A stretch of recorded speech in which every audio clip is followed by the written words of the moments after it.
Joining us, welcome. We're bringing you details of a large magnitude earthquake off the northeastern coast of Japan. It's triggered a tsunami that was been washing away cars and tearing away buildings along the coast near the epicenter. These are the rather shocking and amazing pictures that are coming into us live now from the state broadcaster NHK, and it just shows the full force of the water. Look at that ship there. It's in the middle of a field, just being pushed right across the fields there. Not absolutely sure where this is, but look at that road on the left-hand side. There are people driving on that side of the road, and you've got this wall of water, and it's got houses in it. There's a fire there, look, on the right-hand side.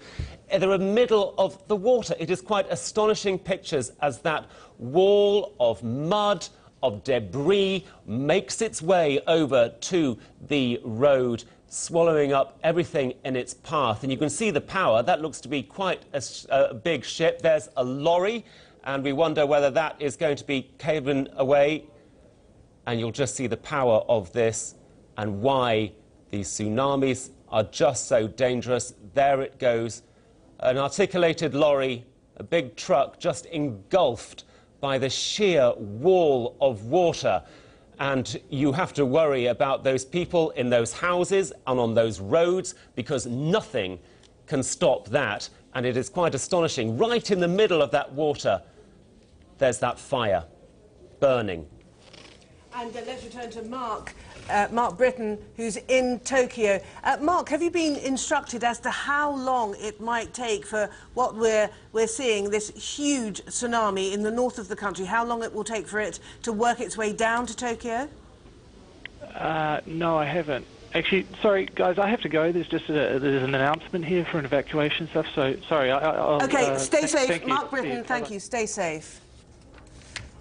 So continuing with these pictures, this, let me just repeat, we're assuming is in the northeastern part of the country, very close to the epicenter of the earthquake, which occurred off the northeastern coast. It seemed to have occurred at 80 miles off the coast, in fact, 125 kilometres, and at a depth of around 12 miles. Now, these are the stats that are coming in bit by bit, but needless to say, the Pacific Tsunami Warning Centre has extended the caution across a vast area. Well, let's talk to Dale Grant. Well, we just keep these pictures up of this huge swathe of water swallowing up everything in its path. Dale Grant from the US Geological Survey. Welcome to BBC World News. Can you just tell us, put this into perspective for you, how big was this earthquake and just how worried should we be about this tsunami? Dale Grant from the US Geological Survey, are you with us? We'll try and get Dale Grant back from the US Geological Survey and speak to him just as soon as we can, but the latest we have, a massive 8.9 magnitude quake has hit northeast Japan, causing many injuries, fires and a 4-metre tsunami along parts of the country's coastline. There were several strong aftershocks and a warning of a 10-metre tsunami following the quake. And we're looking at these quite horrific pictures of this huge wall of water that just swept through everything in its path.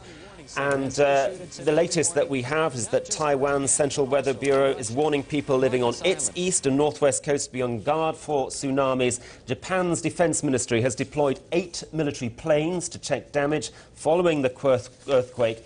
We also understand the French press agency is saying that a number of people were injured after a roof caved in at a Tokyo graduation ceremony. Martin.